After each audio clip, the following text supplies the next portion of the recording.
The teacher as an organizational leader.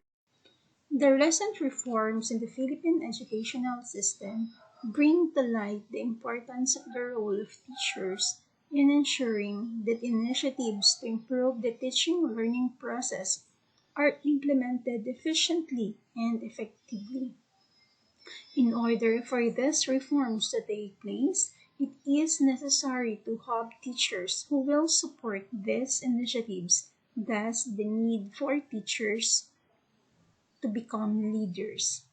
Teachers play a vital role in ensuring the success of the implementation of the educational reforms in the country. In this module, it will put emphasis on teachers being leaders. At the end of this module, you should be able to describe leadership and other related concepts. Compare and contrast various types, approaches, and models of leadership. Reflect on and differentiate the role of teachers as leaders and school heads as instructional leaders. And explain school policies and procedures that foster harmonious relationships within the school and the wider school community, and identify best practices in their implementation. Critique school leaders and the community to discover the best leadership style that is effective in a particular event or condition. Interpret how the heart, head, and hand of leadership will lead for a system to become successful. Value the leader as accountable to the state, community, and other stakeholders of education. Discuss why principals are the leaders of the leaders. Propose a development plan in a school practicing activities. Defining leadership. Leadership, leading and influencing others. This part from definition of leadership to the leader's role in encouraging others is from Dovrin, Applying Psychology, Individual and Organizational Effectiveness. Effective leadership has been evaluated as the most important factor in moving organizations forward in a complex and competitive world. To achieve such ends, effective leadership is needed at all levels from supervisors to top executives. Okay, so here, effective leadership means they have the ability to motivate, to influence subordinates in order to achieve or to attain the goal. Okay, so in this modern world that is full of competition, there is a need for a leader to push everyone to keep going, to inspire everyone to do what is best for the organization. So without this someone who will tell to the subordinates to awaken the senses of the subordinates, then there is this possibility that the subordinates will not be doing their part. So this is now the significance of having a leader. Because through a leader, there will be someone to check, to guide. Well, of course, not everyone can do the task fluently. So there is still a need for guidance of a leader for this subordinate to be able to do his task accurately, to do his task smoothly. Okay? Because again, like what I've said, not everyone in the organization knows what to do. Not everyone in the organization has the initiative to do what is needed to be done. So that is really the truth. But although, yes, there are some people who can do the task even without the supervision of a leader, but not everyone. So the reason leadership is so important can be found in its definition. Leadership is a process of influencing others to achieve certain objectives because the main role of the leader is to guide, to support, to motivate, and to inspire. So that is why instead of leaders who will just going to sit down and tell commands, leader should be hands-on. Leader should also be in the field to show and become a role model to his subordinates, to show to his subordinates what is the right thing to do. Leadership involves influencing the activities of an individual or group in efforts towards reaching a goal in a given situation. So, what is really the main role of the leadership? The main role of the leadership, again, is to inspire and motivate subordinates in order to achieve a common goal. However, unduly coercive tactics are not part of leadership. If influence is not exerted, then leadership is not exerted. So if there is no influence at all, if you are not being followed, then there is no leadership. Because leadership is pushing someone to do their best in order to attain the target. So an employee who performs satisfactorily with our almost no boss contact is not being led. Leadership, management, supervision.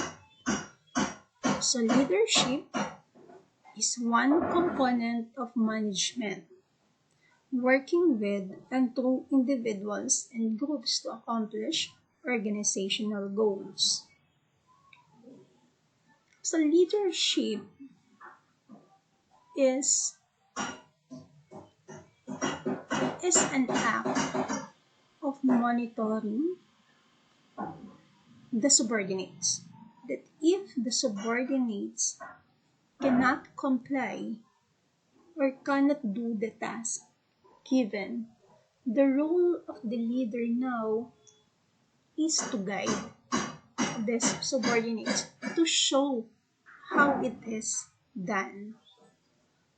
Okay, so leadership is not supervision. It's different from supervision. If supervision is more of guiding those who cannot do the task in a right manner or can do the task properly, supervision is more of checking the wrongdoings of the subordinates. He will always wait for the subordinates to have a mistake. And if this employee will do some mistakes, then he will be reprimanded, he will be scolded, he will be treated, he will be punished. So that is not leadership, because leadership is all about supervision, helping those who cannot properly do the task. Because the main target there is for everyone to become part of the success of the organization. Yes, this is all about competition, but it's not a competition within the organization. You are competing with the outside world, not with the people inside. So this is all about helping each other. That since you have the power to help, to inspire, then do it as a leader. For your subordinates to be influenced, for your subordinates to be motivated, and for you to become a role model since you are being looked up to by these subordinates. Management includes the major activities of planning, organizing, controlling, and leading. Since leader all have the power to do all this, really you have this big role in achieving the goals of the organization. The non-leadership aspects of a manager's job are sometimes referred to as administrative work, while the interpersonal aspects involve leadership. Leadership is regarded as a force that inspires and energizes people and brings about change. The other aspect of management deal more with status quo. Among the leadership aspects of a manager's job described in this context are motivation, communication, and conflict resolution. Both good management and effective leadership are important for an organization to run well. Supervision is first level management or overseeing of workers, but again, not supervision. Supervisors plan, organize, control, and lead as do other managers. However, supervisors spend more time in direct leadership activities than do higher level managers. Again, the main role of the leader is to energize, to inspire, and motivate the subordinates. Leading to attain the organizational goals. So, leaders should also interact or communicate with the subordinates for the leader to have this connection to the subordinates. Why it is important to have a connection to the subordinates? So that you as a leader will also become sensitive enough to the needs of the workers, because if the leader is not that sensitive to the needs of the workers, then how will the workers have this energy to do the task properly? Since the leader is not do not show concern to them. So there is a need for a short talk, a short communication, for even just a short communication with the subordinates for the leader to be aware of what is happening to his subordinates. A good example of this is, for example, the leader wants everyone to do that particular thing, but then some of the workers are having difficulty in doing the task. There's a need for training first. So if the leader is not aware of this, then he will just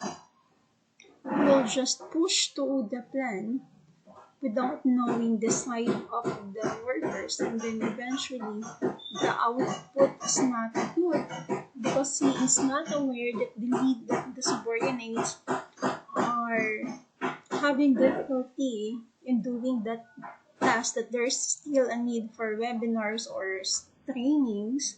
Then how can the subordinates will accomplish the task successfully?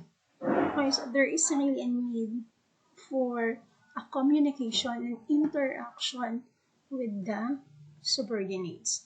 Because again, let's go back. Leaders is the one who energizes, motivates, and influences, and even inspires the subordinates. But how can the subordinates be inspired with the leader if the leader doesn't show some empathy with the subordinates? The reason why the leader doesn't show empathy to the subordinates is because he is not aware of the feelings of the subordinates. How leaders use power to achieve goals.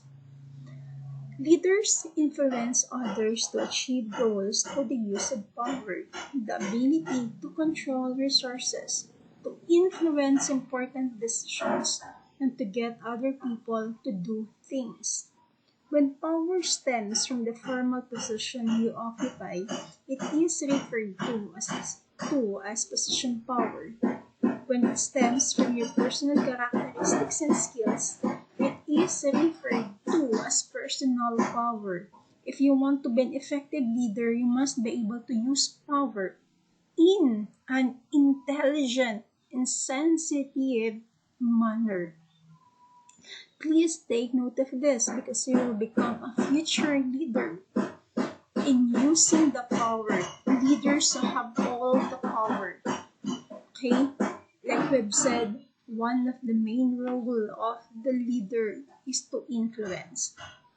To influence, he really has to get the ability to influence because he is the leader. He has the power. But the leader need to use this power intelligently and in a sensitive manner. Not because you have the power doesn't mean that all the time you should always be the one who will always who will always have the decision. Okay, for you to become an effective leader, you need to know what is the side of the subordinates. So do not wear such thing as blind followers. Why there are blind followers? Or what are these blind followers? The first question is why there are blind followers. There are blind followers because they don't want to lose their job. Because they don't want to to have this bad image to their leaders or to their boss. Okay, what is this? Blind followers now. Blind followers are these subordinates who just follow their leaders because there is a need to. Because there are reasons why they have to follow their leaders, even if they know that they are about to follow a bad decision. They that is just for the sake of completion. Okay, again, what are these blind followers? These are the subordinates that have no choice but to follow because they don't want to lose their job. That even if they know that that the decision of the boss will not bring success to the organization, or even if they know the decision of the leader is not acceptable to employees, they just follow what is being told to them by the leader. Again, why? Because they don't want that the leaders will get mad at them, in which it will lead for them to lose their positions, to lose their jobs. Okay, so again, if you are a leader, do not use your power to abuse your subordinates just because of your for your personal consumption, for your personal relief. So use your power intelligently and in a sensitive manner. So position power can be divided into three subtypes. First is legitimate power, is the ability to influence others that directly stems from the leader's position. It is the essayist type of power to understand and accept. People at higher levels in an organization have more power than the people below them. However, the culture of an organization helps decide the limits to anybody's power. Although employees generally accept their boss' right to make requests, they do not like to be given orders in a way that implies they are not as good as the leader. Effective leaders, therefore, exercise authority by making polite requests rather than arrogant demands. So, in legitimate power, it is the ability to influence others because that is their role, because they know that they are in the position to tell commands. And here, in legitimate power, they want their subordinates to not at least become arrogant in making some request. In legitimate power, leaders, even if they are someone who are in authority, will always have this thinking that when they are asking for something to their subordinates, it should always be in a polite way, even if they know that they have the right to tell to the subordinates what they should be doing, but at least it should be in a polite way. Reward power refers to the leader's control over rewards valued by the subordinates. For example, if a principal or a department head can directly reward teachers with cash bonuses for good performance, then that principal or department head has the power to exert control over the teachers who value cash or financial rewards. Effective leaders do not use rewards as bribes for getting employees to do what they want. Instead, rewards are used to reinforce desirable behavior after it has already taken place. So the reward power, there is this reward power in which the reward is being used by the leaders to motivate subordinates to accomplish the task successfully, to do the task in a proper way. So reward power, it's not something that should be used by the leaders to bribe or to or to push the subordinates into the thing that even if the the subordinates doesn't want to. Okay, so coercive power refers to the leader's control over punishments. It is based on fear and thus may create anxiety and defensiveness. Effective leaders generally avoid the use of coercive power except when absolutely necessary because coercion is like to create resentment and undermine their personal power. Yet, if skillfully used, coercion can get some people to comply with rules, regulations, and orders.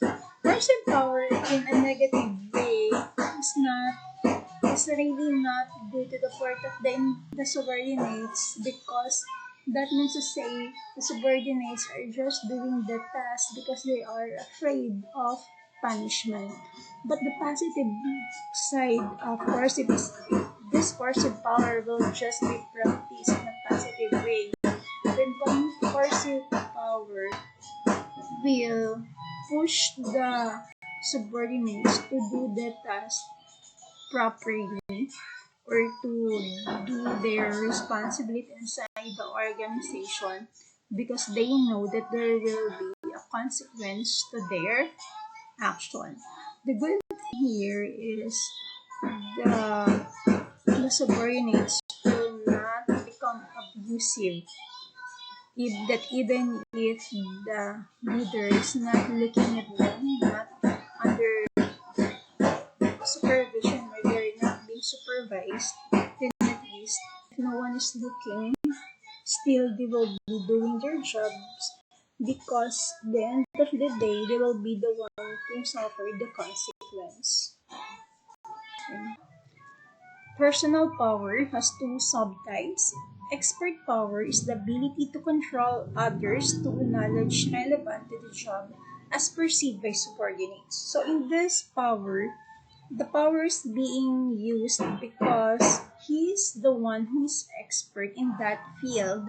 So that is why he has the power to do to the subordinates what is needed to be done, because again, he is the one expert in that field. You can also exercise expert power when you do not have a formal leadership position, but perceive as having a specialized knowledge or skill. To accumulate expert power, a leader should cultivate an image of experience and competence. So, in order for you to have this power, you should show to them that you have the experience and competence. Credibility must be preserved by avoiding careless statements and rash decisions. It is also important to remain cool. A leader who appears confused, vacillates, or obviously panic will quickly lose expert power. Next, referent power is the ability to control based on loyalty to the leader and subordinates desire to please that person. The charisma, personal charm, and magnetism of the person is the basis of referent power. Some of the loyalty to the leader is based on identification with the leader's personality traits and personal characteristics and charisma, and therefore referent power are both based on the subjective perception of the leader's traits and characteristics. Although both position and personal power are important, effective leaders rely heavily on personal power to get work done. Okay, so what is this referent power? So this referent power, the basis is more of charisma. That if you have this charm, if you have this appeal to the subordinates, and then you can try telling them to do what is needed to be done, and they will follow you because of your characteristics, because of your charisma, because of your traits. So that is referent power. You have the power to move the people because of your personal traits. Influence tactics used by leaders. First, leading by example, a simple but effective way of influencing members. The ideal approach to leading by example is to be do as I say and do manager. So this type of manager shows consistency between actions and words. Also, Actions and words confirm, support, and often clarify each other. For example, if the firm has a dress code and the supervisor explains the code and dresses accordingly, a role model has been provided that it is consistent in words and actions. The action of following the dress code provides an example that supports and clarifies the words used to describe the dress code. So it is like the leader should do what he is preaching. So if you will be doing this, then it's just easy for the subordinates to follow what he is doing because he is showing it to them that he can. Number two, assertiveness refers to being forthright with your demands, expressing both the specifics of what you want to be done and the feelings surrounding the demands. An assertive leader might say, I'm worried about the backlog of paperwork and late submission of report of files. I want all papers work done and on my desk by Thursday at 4 o'clock in the afternoon. A leader might also be assertive by checking frequently on subordinates. So in assertiveness, there is this determination of the leader. The leader is firm with his commands. The leader is determined of what he is telling to the subordinates and consistent with what he is saying to the point that he will always have a follow-up if the work has been done already. So number three is ingratitude refers to getting somebody else to like you, often using political behaviors. Two specific ingratiating behaviors acted in a friendly manner prior to asking for what I wanted, and praised the subordinate just because asking for what I wanted. Strong leaders tend not to rely heavily on ingratiating tactics. So some leaders would become friendly to the subordinates or will keep on praising the subordinates for the subordinates to feel like, okay, I am part of this organization, my efforts are being appreciated. So that is now the time when the leader was able to get the to get the employee or the subordinates, and that is now the time that he will ask for something, and it will not be hard anymore for the subordinates to follow the command because of, of being because of these political behaviors of the leader. So again, here when we say political behaviors, it's like something like being friendly because the leader have a purpose of doing that. So irrationality is appealing to reason and okay, so again, political behaviors, why they're doing that. So that it will not be difficult for the subordinates to say no to you. Rationality is appealing to reason and logic. It is an influence tactic used frequently by effective leaders, pointing out the facts of a situation to a group member in order to prompt that person to act. It's an example of rationality. So here in rationality, it's more of facts for the subordinates to immediately follow the leader. The leader is discussing or explaining to the subordinates what is the fact, what is the system, what is the structure. Letting in what just trying to tell you is the leader is showing you the details or explaining to you what will happen if you're not going to do that. So he is showing you, presenting you all the of the information for the subordinates to be able to understand why they need to do that. 5. Exchange is the use of reciprocal favors in order to influence others. So leaders with limited personal and position power tend to emphasize exchanging favors with group members. So another tactic that the leader are using is this exchange, the use of exchanging of favor. So I was able to grant your request. So you also need to do this thing that I'm asking you. Number 6 is upward appeal, means asking for help from a higher authority. The leader exerts influence by getting a more powerful person to carry out the influence act. More than occasional use of upward appeal weakens the manager's stature in the eyes of subordinates and superiors and erodes effectiveness as a leader. So the tendency here is the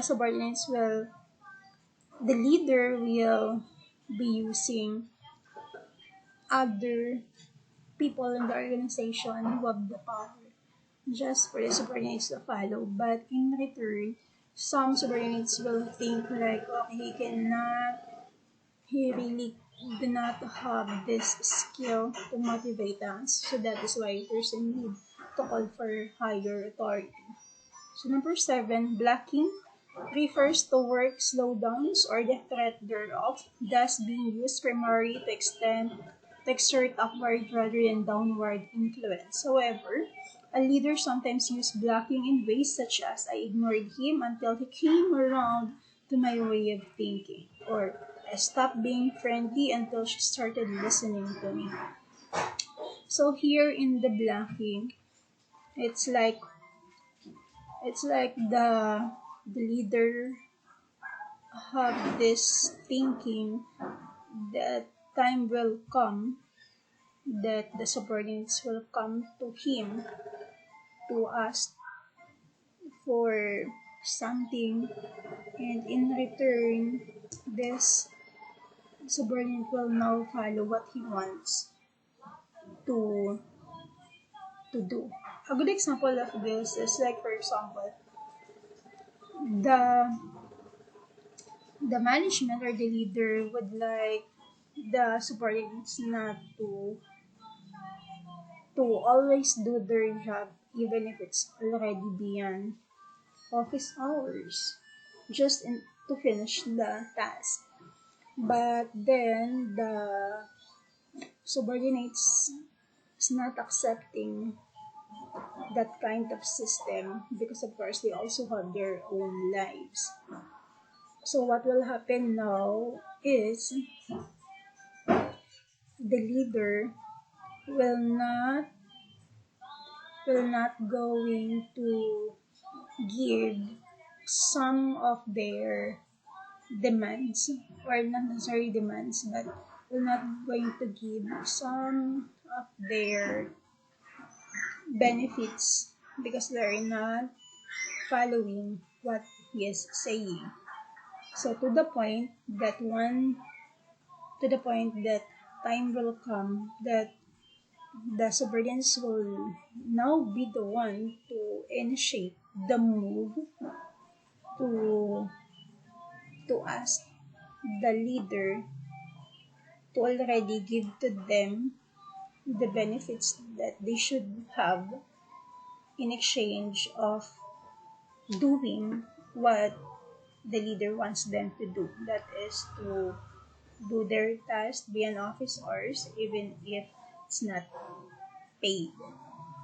Because since some of the benefits are being blocked, but since the subordinates doesn't want that to continue, that blocking to happen, so they will just be the one to ask the leader to give it to them in exchange of following what the leader would like them to do. Okay. Next is joking and kidding can be used to influence others. Good nature ribbing is especially effective when a straightforward statement might be interpreted as a harsh criticism. So sometimes a way of having fun with the workers That is also a way for the leaders ask to ask um, what they want to the subordinates. So charm and appearance, being charming and creating a positive appearance can influence others to accomplish a task. Traits, motives, and characteristics of effective leaders. Past studies on leadership focus on the traits, motives, and characteristics of leaders. Trait approach to understanding leadership has been downplayed because the emerging belief no is that leadership can be best understood when the leader, the group members, and the situation in which they are placed. Effective leadership is not solely and exclusively attributable to the personal traits and characteristics of the leader. A realistic view is that certain traits and behaviors contribute to effective leadership in a wide variety of situations. So the following is a sampling of key leadership traits, motives, and characteristics. However, those are not sufficient to lead effectively. The leader also has to possess key skills and take certain actions. Traits and motives presented below illustrate in which leaders differ from non-leaders. Note that these are only some of the many traits, motives, and characteristics. Power motive. Effective leaders have a strong need to control resources. Leaders with high power drives have three dominant characteristics. One, they act with vigor and determination to exert their power. Two, they invest much time in thinking about ways to alter the behavior and thinking of others. And third, they care about their personal standing with those around them. The strong need for power is important because it means the leader is influencing others. The power needed to satisfy the power motive can be obtained through acquiring the right position or through developing personal power. Drive and achievement motive. Leaders are noted for high level of effort in achieving work goals. Drive refers to such aspects of behavior as ambition, energy, tenacity, initiative, and above all, achievement motivation.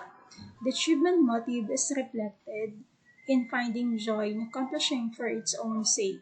High achievers find satisfaction in completing challenging tasks, attaining high standards, and developing better ways of doing things. Cognitive ability. Effective leaders have good problem solving ability. Cognitive research theory posits that intelligent and competent leaders make more effective plans, decisions, and action strategies that do leaders with less intelligence or competence. However, an advanced cognitive ability can also be disadvantageous. Sometimes a less than top IQ is an advantage because that person does not see all the problems. He or she does sees the big problem and gets on and gets it solved. But the extremely bright person can see so many problems that he or she never gets around to solving any of them. Self-confidence. In every setting, it is important for the leader to be self-confident. A leader who is self-assured without being overbearing instills confidence in subordinates.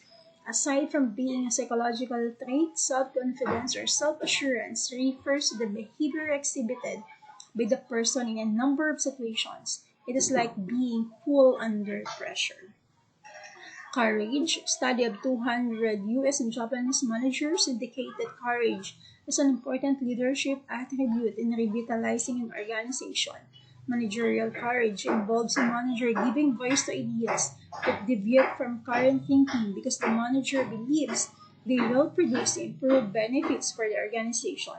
Sometimes the ideas recommend change, at other times the ideas advocate maintaining the status quo. Internal locus of control. Effective leaders believe that they are the primary cause of events happening to them. A study has shown that supervisory leaders with an internal locus of control are favored by group members. Part of the reason is that an internal person is perceived is more powerful than an external because that person takes responsibility for things happening.